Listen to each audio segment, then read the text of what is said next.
Soon after MO3 released his diss song 219, dropping shade on numerous Texas rap rivals, Trapboy Freddy would take to social media attempting to get back at MO3 and embarrass him, leaking a grainy piece of surveillance footage purporting to show MO3 pointing at somebody and subsequently leaving the scene, with it being implied that he had been chased away by Trapboy Freddy. The clip had apparently been shared on Facebook by Freddy himself, who claimed this altercation is the reason that MO3 has been hiding from him for a year, and suggesting that MO3 had turned up thinking Freddy wasn't with his homies because no cars were outside, saying that MO3 wanted to talk and ended up running away down the street. Apparently this confrontation had happened a little while after MO3 and Freddy stopped talking, this being the result of MO3 being upset that Freddy continued working with Go Yayo following the nightclub shootout, with that collab of course being the song Six Pick, which featured Yella Beezy, Trapboy Freddy and Go Yayo, with MO3 and Trapboy Freddy going back and forth in respective Say Cheese interviews. Like him, what he really meant or however he meant it. Yeah. If it wasn't nothing towards me, you gotta say that, bro. That was my and I vouch for him on every level. So if it ain't the same, it ain't that. I ain't gotta stop talking to nobody. You can't get on social media and explain everything that goes on in the street. You get what I'm saying? You can't do that. The radio people, the bloggers, you can't tell them, say, we ain't doing this because of this and this and this. You can't do that. You just go your way and do your thing and worry about yourself. Like, and you know, they gonna paint their own picture at the end of the day, but like, nah, man, like. MO3 would respond to this newly leaked footage in a heated IG live where he seemingly rebuffed claims that he was running away, telling Freddy to post the full video, which apparently tells a very different story, and saying that he pulled up on Freddy a year ago and Freddy did not want the smoke. Post the whole mother video, gonna beat your mother. Talking about running, scared of you. Did you tell him I'm in your hood? Did you tell him that? Did you tell him on the video that I pulled up in front of your mother? In that old, that's a year ago. You ain't want to scratch. I was telling him, blood, I just want to fight. I just want to beat you up real fast. How I was doing. Blood, you don't put that down, blood. Blood, put that down right there. Just come on, blood. This all I got in my hands, blood. Put that down right there. Okay, cool, all right. MO3 would go on to suggest that he had fled that day because the police arrived, not because Freddy was chasing him, and saying that Say Cheese will back all this up. Then time I run, everybody running from me, the Lyles came. Tell him why I left. Tell him why I left. Post the whole video. You bad. Listen what I said. Say Cheese trying to get in my business. Sean Cotton. Tune in, Sean Cotton. How the f*** I tune Say Cheese in? Say Cheese seen that video, so he know that I'm bad when I'm talking. Say Cheese seen the whole video. If y'all see the whole video, listen, in the street, you know, if the police come, fam, it was like 8 or 9 on the block that day, broad day with that, you know. If you show the whole video, you'll know what I'm talking about. If the police ride by and see that, you better run, mother. They hit the whole Huey, everybody ran. Post the whole video. MO3 would then go on to name all of the Oak Cliff OGs who were apparently there that day of this altercation, suggesting that nobody wanted to fight with him. Hey, matter of fact, I'm name dropping all the Oak Cliff that was out there that day. Sean said, your OG partners was out there. Tell them your OG partners was out there. KJ, Keith the Poke OG. Yeah. Tell them Red Dog was out there. Another big homie. He was out there. What MO3 do? What MO3 do when he pulled up? Say, I want to look at that. Let me scratch him and punch you down real fast. Come on. No, I don't do no fighting. I don't do no fighting over here, man. We too fly for that, man. Oh, we too fly for that. MO3 would even go on to say that he arrived with one of his friends who knocked on the door, telling everybody that he was here to fight with Freddy, but Freddy didn't want the fight. My partner knocked on your door, and I told him, because I was talking to the OG right there, you know what I was telling them? Hey, that in there, I'm trying to scratch him down. They like, for real? I'm like, yeah, that's what I came over here for. I ain't strapped, I ain't got no burn, I know nothing. I ain't got none of that. I'm finna punch him down real quick, we gonna get this the other way. He come outside. Oh, what's up? What's up? Whoa, no, I don't do no fight. I say, come on, blood. I said, ain't gonna take that long. No, I don't do no fight. Post the whole video though so they can see. Bro, you didn't want to fight, so I left. The police came, so I left, fam. And in the end, MO3 would say that he's in Dallas now, and there's still time to meet up for a fight. I'm in Dallas right now. Blood, come on, blood, pop out right now. What time is it? Blood, pop out. We can pop out scratch real quick. Come on, blood. But Freddy would clap back at MO3 with his own live, saying that he doesn't rap, and because he has money from the streets, he doesn't need to beef MO3. They gotta do that rap. I don't gotta do that rap. I can sit back on these bands, boy, and play with you all day, boy. See, I don't gotta do that. I don't gotta book shows. I don't gotta do none of that. See, Freddy got money older than you, little boy, before you got bad, you know what I'm saying? Freddy then went further, saying that the footage he shared was only one incident, going on to suggest that they caught MO3 trying to go into a nightclub, King of Diamonds, a few months after this incident. And that's just one incident. Oh, you made it thought I was bored. 2-3 months later after the video, you tried to go to the club KOD. Do you not remember trying to go to KOD? Do you remember trying to go to KOD, boy? Freddy would go on to question why MO3 went live when they're in the same city and he could have just pulled up on him that day. Why is you going live and we in the same city?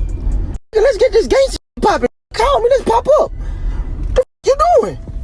I want to fight. Boy, you better go sign up for boxing. No. Clearly MO3 was up for this challenge, as he would be seen on live once again that day, saying that he's ready to meet Freddy for a fight. Blood, kill our lit. Let's pop out. I'm in the city right now. Let's pop out. Where you at? Let's pop out. We all go pop out. Ain't nobody really got to pop out, Jimmy and you in the camera. MO3 would go on to say how frustrating it was for Freddy to tell him to come and pull up on him when that's literally what he did in the video a year before. I am from North Dallas. I went to Oak Cliff on Sino with some Oak Cliff. I went and pulled up at that boy's store like a real dude.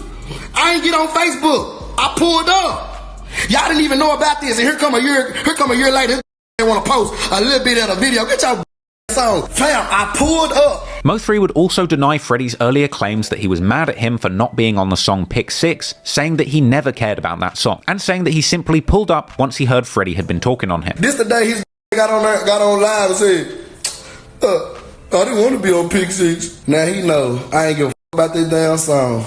I don't know why the he did that. Instead of responding to it, y'all notice I never said nothing about it. I pulled up on him. That's what real do. MO3 would go on to call for Freddy to meet him for a fight numerous times over the course of the live. Blood, it ain't nothing for us to get in vehicles, pull up, everybody out there, so it won't be no friction, it won't be no misunderstanding. You understand me? Hell, I don't give a damn if you bring your kids. I don't give a damn. Hey, call the referee. I don't give a what they do. I do you even better. I come with just 4 people. You can come with 100 people or 50 people like you always be. I just come with 4 people. Is that cool with you? Let you go ahead, pull up. I punch you in your mouth a couple times.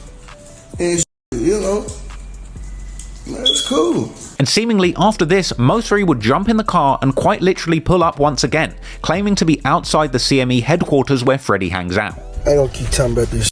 You know what I'm saying? Because I'm out here.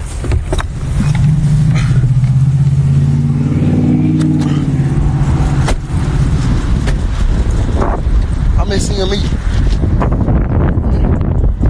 I'm missing your meat.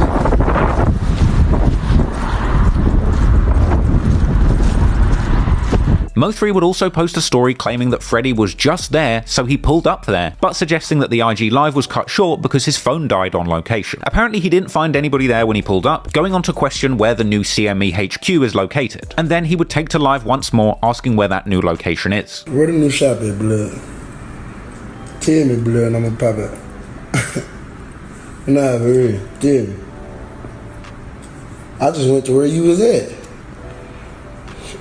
Just rolling around in the car, said you was over there. Where the new one at? Tell me. And following that up with a story saying that Freddy and Yella are scared of him. Now clearly things were escalating to dangerous levels at this point, and naturally the public nature of this feud would soon drag others into the drama. In Mo3's original live, he said that the beef between him and Freddy wasn't about Oak Cliff versus North Dallas because he has friends in Oak Cliff, even calling on the OGs to stick up for him. This not about no Oak Cliff, North Dallas. This not none of that. This about us and them. I got partners from the Cliff, fam. I got like we heard like we heard like so like I be already in there, bro. Like I'm already there. You capping? I need all the OG. I need all the OG stand up. This is an OG affair right now. Now, after all of this went down, some Dallas OGs would go on Real Life for an interview denying that they were involved in Mo3's beef, with this apparently going on after a since deleted Say Cheese post suggested that Mo3 was banned from his own hood. After reportedly being banned from his own city from making a controversial diss record, Dallas rapper Hot Boy Mo3 returns to his hood in North Dallas. I didn't know he dropped us something against Yella Beezy. You know, because we don't got nothing against Yella Beezy or Trapboy. This ain't no Oak Cliff, right. North Dallas thing. On some you got going with Yella Beezy, man, we not going for that, bro. We ain't got nothing to do with Yella Beezy a Trapboy Freddy and MO3 beef. That's that happened. We don't even know nothing about that. Following that, MO3 then appeared on a real-life interview of his own, denying claims made the previous day that he's not respected in the North, with MO3 appearing surrounded by his own lineup of North Dallas goons and going on to call out blogs for posting fake news and instigating drama in the city. People say MO3 can't come to North Dallas. You know how mad I be? Yeah. Who said I can't? What the? They just gonna put that on there like that's really like that, like somebody standing on that. That's straight up and down, fam. Bloggers is bloggers. I get mad every time. Every time a blogger puts the wrong up, I get mad. You know what I'm saying? Unfortunately, only a few weeks after this, violence would be sparked on the streets of Dallas once again, when on March the 13th, 2019, a friend of Mo3's by the name of James Browning Jr., aka Bubba, would be shot dead outside of a South Dallas convenience store, with the entire shooting captured on camera and broadcast on the news, but is way too violent to show you on YouTube. Following the murder, Go Yayo would gloat on Facebook saying Mo3's songs got his friends killed. Meanwhile, Mo3 would honor Bubba in posts, saying that he was at big record label meetings, thinking of nothing but his fallen friend. At this point, the beef is beginning to spiral out of control, with Mo3 running around seemingly pulling up on people and dragging the local OGs into the drama, seemingly completely unafraid of what the consequences might be. But strangely, awfully silent during this period was Yella Beezy, who decided to remain behind the scenes and not take the bait, moving in silence, focusing for the time being on his buzzing music career, and the following month dropping one of the biggest songs that he had released to date. And from there, it wouldn't take long for another clash to pop off with Mo3, this time with the police getting involved.